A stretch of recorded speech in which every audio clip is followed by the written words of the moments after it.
En premier, Marie-Hélène Gaudreau, merci de nous avoir accordé cette entrevue-là. Donc, la première des cinq. C'est un plaisir. Donc, pour commencer cette entrevue-là, on part direct avec une question plus sérieuse. On va dans le vif du sujet. Dans toute la circonscription de Laurentides-Labelle, c'est où la meilleure place à Poutine? À Poutine, Ouais. c'est une bonne question. Ben, je vais être très honnête. En fait, j'avais commencé en début de mandat l'année dernière à faire le tour des 43 municipalités. C'est 19 000 km², donc ça en fait beaucoup à faire le tour. Donc, je vais être Très honnête, bon. celle que je connais davantage, c'est celle du nord de la circonscription. Et il y a deux endroits qui, vraiment, là, je succombe. Évidemment, on a beaucoup entendu parler de notre chaumière et aussi la lanterne. Donc, c'est les deux endroits où, dès que j'ai une occasion ou un petit peu la dent salée, je saute sur l'occasion. Mais j'avoue que depuis la pandémie, ça ne m'est pas arrivé d'en manger beaucoup. Par contre, je m'en viens pas mal bonne pour faire mes propres poutines. Donc, la mienne Ah, aussi est c'est intéressant. Donc, on peut dire que la meilleure place à Poutine dans ta circonscription, c'est pas loin d'être au bureau chez de nous. circonscription de la Gaudon. Exact. OK, maintenant qu'on a parlé des choses sérieuses, on va direct à la deuxième question. Donc, toi, tu es porte-parole du Bloc québécois en matière d'éthique. Dis-moi, c'est comment être porte-parole en matière d'éthique quand on a en face de nous un gouvernement qui a de très gros problèmes au niveau de l'éthique? C'est une excellente question. En fait, il faut comprendre que le mot éthique porte, il y a le dos très large, hein. Donc, souvent, l'éthique, c'est de se questionner ce qui est juste et aussi de déterminer comment on va trouver une façon de rendre les choses justes avec un jugement, tout ça. Et en fait, c'est assez particulier ce que je vis parce que c'était une première pour moi d'être dans un comité permanent. Et en même temps, on doit aussi admettre que c'est là que tout toutes les rencontres des spécialistes, des chercheurs, il y en a plusieurs témoins qui viennent nous dicter ou nous faire des recommandations. Et évidemment, par les temps qui courent, on a beaucoup d'enjeux éthiques dans notre société. Par ailleurs, évidemment, on se doit, en tant que comité permanent, de veiller à ce que on respecte l'ensemble des règles que s'est doté, en fait, le gouvernement. Et à peine quelques mois en comité, bien évidemment, on s'est rendu compte qu'il y avait des failles. Il faut comprendre que la pandémie a le dos large, mais autre que la pandémie, il ne faut pas dériver.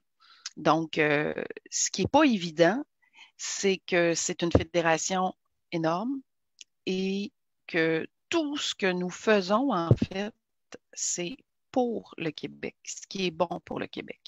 Donc, évidemment, quand on arrive au comité éthique, on se retrouve avec différents partis qui ont des souhaits différents et que souvent on oublie qu'on est dans un comité éthique. Donc, pour ceux et celles, puis j'invite pas tout le monde à l'écouter parce que des fois, il y a beaucoup d'obstructions et de longs discours, mais mon cheval de bataille, c'est de très souvent revenir sur, écoutez, nous sommes dans un comité éthique.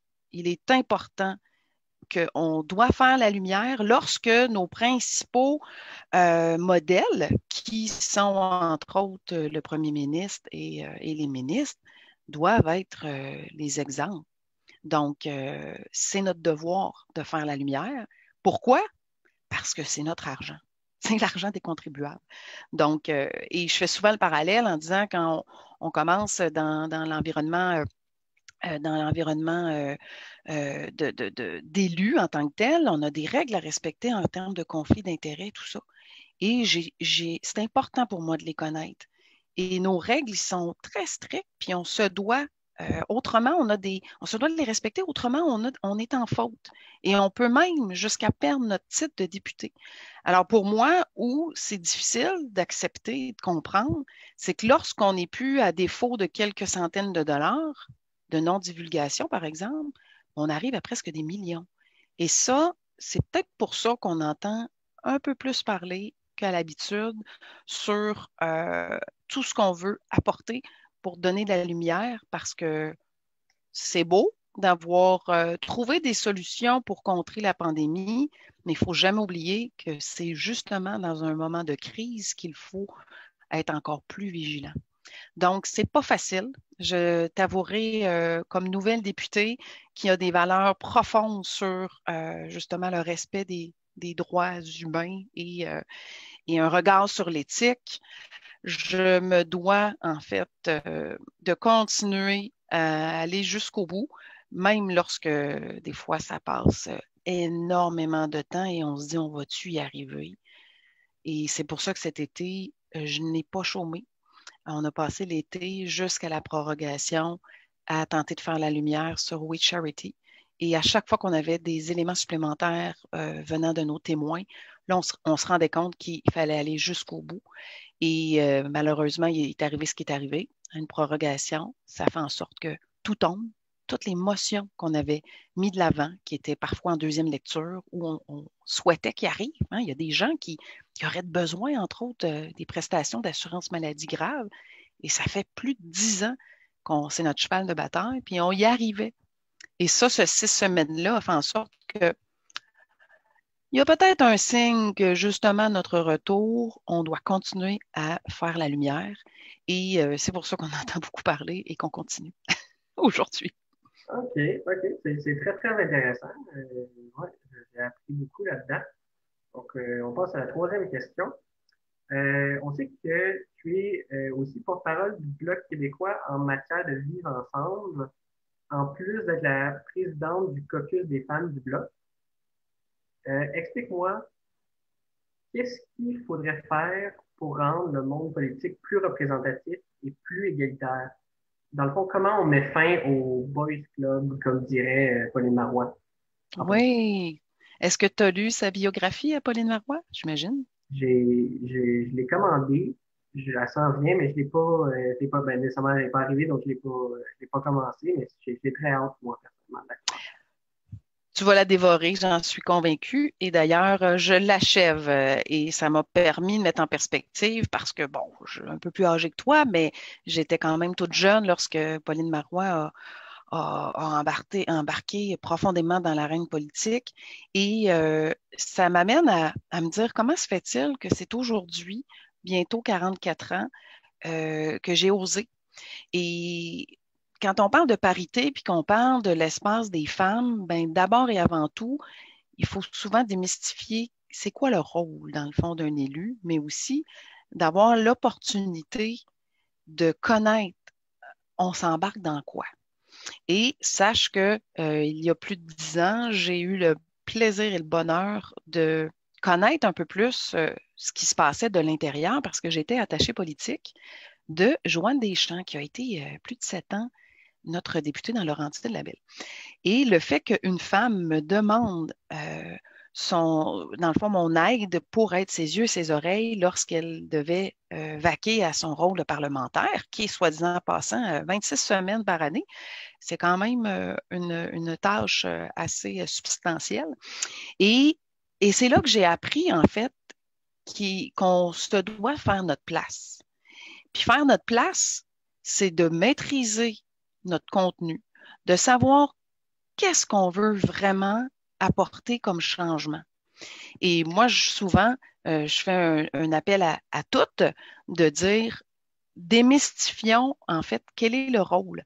Parce que c'est beau de dire, ah, oh, ben, c'était peut-être dans ta ligne d'expérience de vie et tu avais œuvré dans plein de secteurs d'activité. Donc, c'était peut-être possible de te voir à défendre nos intérêts. Mais au-delà de tout ça, il faut bien se connaître et aussi oser. Oser, oser parler, oser prendre notre place. Et je dirais qu'on a des belles surprises lorsque on embarque dans le train et et je crois que Pauline Marois est un très grand modèle qui m'inspire beaucoup et que j'ai eu l'occasion de rencontrer à quelques reprises. et je vais rencontrer éventuellement aussi sous peu, parce que je pense que ça donne le goût à des femmes, et on en voit de plus en plus, des femmes qui s'investissent, bien qu'elles vivent parfois encore un petit peu trop de haine. Et souvent, on se rend compte que c'est un manque soit de connaissances sur les réels enjeux qu'on est en train de défendre. Donc, moi, je dis aux femmes, osez, on a une place et il ne faut pas nécessairement attendre qu'on nous laisse notre place comme tout être humain, comme quelqu'un qui est en train de développer son expérience de vie, de travail. Ben, si je te regarde avec ce qui s'ouvre comme porte, ben, tu as osé d'être où tu es aujourd'hui, que tu sois homme ou femme. Et ça, je pense que c'est vraiment le début. Et ensuite, bien, très souvent, on se rend compte qu'on a de belles réalisations qui nous donnent encore le goût d'aller plus loin.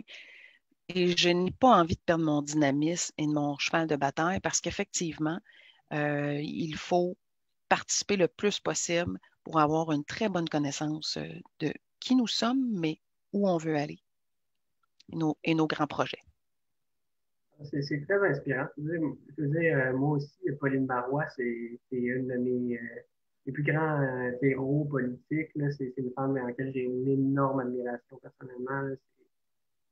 C'est vraiment quelqu'un qui, dans mon militantisme, est dans mes modèles. Là. Est-ce que tu l'as rencontré à quelques reprises? Je pense que j'ai rentré une fois, puis je pense qu'on s'est dit, j'ai dit comme une phrase, mais c'est une petite rencontre. Mais sinon, non, je n'ai pas rencontré.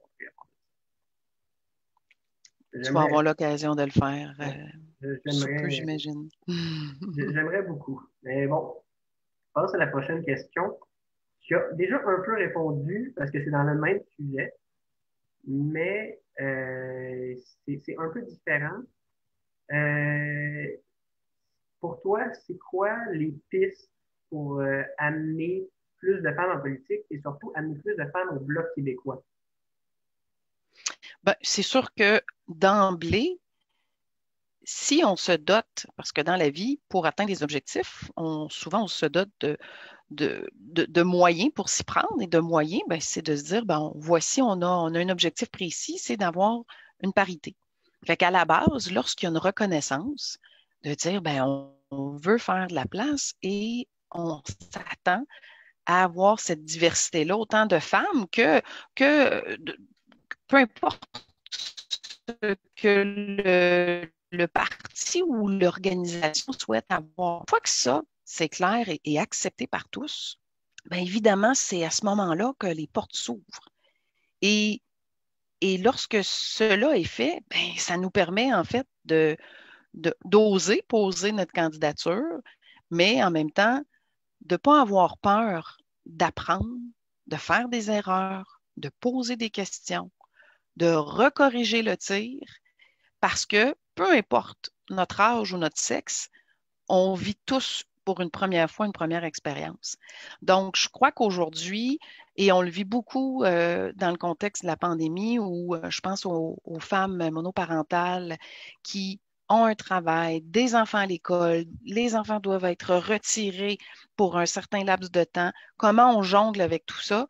Puis on se rend compte aujourd'hui qu'effectivement, les femmes ont vécu des épreuves importantes. Donc, évidemment, dans notre vie personnelle, il faut avoir trouvé aussi un équilibre.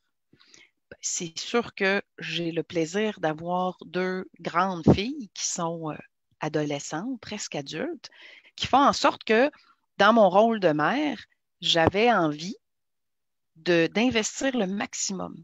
Donc, c'est pour ça que ma carrière dans les 15 premières années ont été un peu plus dédiée et disponible auprès d'elle. Et aujourd'hui, je me rends compte, parce qu'on a le bénéfice d'avoir de la technologie lorsque haute vitesse fonctionne, parce qu'on travaille là-dessus très fort. Et ça m'a permis de dire, ben, c'est à mon tour et ça donne aussi un modèle à mes filles, parce qu'en plus, c'est deux jeunes femmes. Donc, ça aussi, c'est inspirant. Et c'est pour ça, tantôt, je parlais de Joanne Deschamps, qui a fait en sorte qu'elle vivait aussi comme mère avec deux enfants et elle a réussi. Et quand elle reçoit des hommages de ses enfants qui sont rendus très grands, de dire, tu as été notre modèle. Donc, pour ma part, je me dis, lorsque je suis à Ottawa et que je pars 3, 4 jours, ben, il y a d'autres choses aussi que je peux léguer à mes enfants rendus où est-ce que je suis pour porter ma voix et défendre les intérêts des gens de Laurentides-Labelle. Donc, il faut vraiment se sentir quand même prête, mais autrement, oser.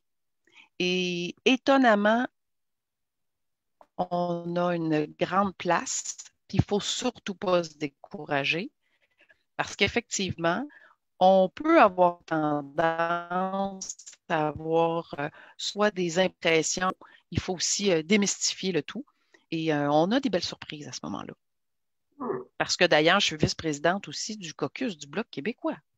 Ouais, Et sache que je ne m'attendais pas en cette période de pandémie à gérer beaucoup de web, qui fait en sorte que j'avais une plus grande facilité de gérer le caucus sur le web. Donc, ça fait plusieurs mois que je préside le caucus du Bloc québécois sur le web. Et oui, je suis une femme, une nouvelle aussi, mais c'est toujours une question de compétence, de volonté et non pas de sexe et de genre. ouais, ouais. Bon, ouais, encore une fois, c'est très inspirant. C'est un beau message, en effet. Donc là, on arrive à la dernière question, déjà. Déjà? Ouais, ça, déjà. On sait que la pandémie, ça a été particulièrement difficile pour beaucoup de jeunes. Toi, en tant que député, ce serait quoi ton message pour les jeunes et plus spécifiquement, disons, les jeunes qui habitent à Laurentides-Labelle? Je vais penser à mes enfants, qu'est-ce qu'elles sont en train de vivre et aussi les gens autour de nous. Le réagir au changement, c'est vraiment pas quelque chose de facile. Par contre, si on fait juste regarder les derniers mois où, lorsqu'on annonçait des nouvelles mesures et qu'on nous disait, bon, on va plus porter un masque partout. Donc, il y avait premièrement un frein qui est tout à fait normal. Et j'ai même ma grande qui a fait un message sur les réseaux sociaux pour dire qu'elle avait peur, qu'elle avait peur à son avenir, qu'elle avait peur à sa réussite éducative, qu'elle avait peur de manquer, en fait, les bons moments, les belles années comme adolescent ou jeune adulte.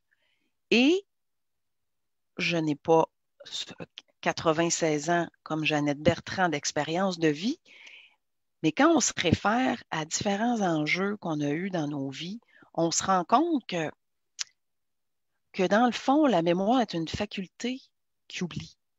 Puis effectivement, on a quand même quelque chose de très précieux, l'être humain, c'est qu'on s'adapte. Et s'adapter, ça ne veut pas dire qu'on va oublier les temps difficiles qu'on a vécus, parce que présentement, on se rend compte même bien, le contact humain, c'est précieux et on a besoin de ça. Donc, c'est de dire que votre voyage, à vous les jeunes, la destination, vous allez vous rendre à bon port, mais le chemin est un petit peu différent. Puis en même temps, ben, ça va faire que dans vos épreuves de vie, dans votre chemin de vie, pour tous ceux qui ont vécu, il y en a un petit peu moins dans la grippe espagnole, mais ceux qui ont vécu, j'ai des proches qui ont vécu de grands fléaux ou il y en a qui ont eu des handicaps pour toute leur vie. Ils ont eu une bonne vie. Et souvent, quand on parle, et j'invite aux jeunes de parler à ceux qui ont vécu des enjeux, que ce soit qui ont participé à des mouvements où là, on parle de la crise d'octobre, on parle, par exemple, je connais des gens qui ont été dans les services militaires, qui ont vécu autre chose. Et qu'aujourd'hui, on sait pas mal ajuster et adapter. Donc, c'est souvent de dire on met une pause à ce qu'on avait espéré, ce qui était écrit en fait dans notre parcours, mais qui va être possiblement un avantage quand vous allez vous retrouver à devenir vous-même des parents. Donc, c'est sûr que vivre le moment présent dans une situation comme celle-ci, c'est un petit peu plus difficile quand tout va bien. Mais la beauté de ça, c'est qu'on passe à travers et on devient encore plus fort. Et ça, je me rends compte que les premières fois, lorsqu'on se fait restreindre certaines choses, puis de se dire, ben, mes conditions, j'ai besoin de rencontrer ma gang, j'ai besoin de faire mes activités sociales comme tout jeune et tout étudiant aussi. Et c'est sûr que chaque époque vit cela différemment. Et des fois, ça fait du bien d'entendre des gens qui ont vécu même de l'époque où l'électricité, c'était compliqué, que la télévision devait avoir changé le monde et qu'on allait perdre le contrôle. Donc, ça, des fois, ça nous donne une perspective de dire, soyons patients, parce qu'on va être très surpris que quand on va se reparler, Jordan et moi, dans 5 ans, on va se dire, tu t'en rappelles-tu? Eh là là, on se voyait même pas à Binette parce qu'on avait tout le temps des masques. Donc, on va parler comme si c'était l'histoire tellement ancienne, mais que dans le fond, ça va être tout frais. Donc, c'est de garder espoir, le principal mot, c'est de garder espoir, puis entourez-vous de la manière dont on le peut, des gens qui vous, euh, qui vous encouragent et de regarder le verre à moitié plein plutôt qu'à moitié vide. Bon, Qu'est-ce que tu en penses? je suis bien d'accord avec ça. C'est un très beau, c'est un très, très beau message. Ouais, totalement d'accord. Donc, c'était la dernière question. Donc, merci énormément d'avoir participé. Euh, Si tu en as des spontanés, je peux y répondre aussi très rapidement si tu as des idées avec ce que j'ai amené dans les dernières minutes. mais, je dirais, il y a pas grand-chose qui me vient. C'est assez complexe comme explication. Non, j'ai pas d'autres questions qui me viennent en tête. C'était parfaitement, c'était c'était très complet, ouais. Donc, Ben, ça m'a fait un grand plaisir et je pense que si ça permet d'apprendre un petit peu plus sur qui se cache en arrière de la personnalité qu'on a choisie, je pense que des occasions comme j'ai aujourd'hui de discuter avec toi, ben, c'est précieux parce que effectivement, il faut savoir avec qui on travaille, puis en même temps, qui nous représente. Donc, s'il y a d'autres occasions et s'il y a des gens qui ont des questions, qui ont besoin d'un coup de pouce, bien, je suis là et l'ensemble de mon équipe qui a une sacrée expérience de travail et de vie est là aussi pour vous accompagner. Puis, j'ai vraiment hâte de te revoir en personne. moi aussi j'ai hâte de te revoir en personne.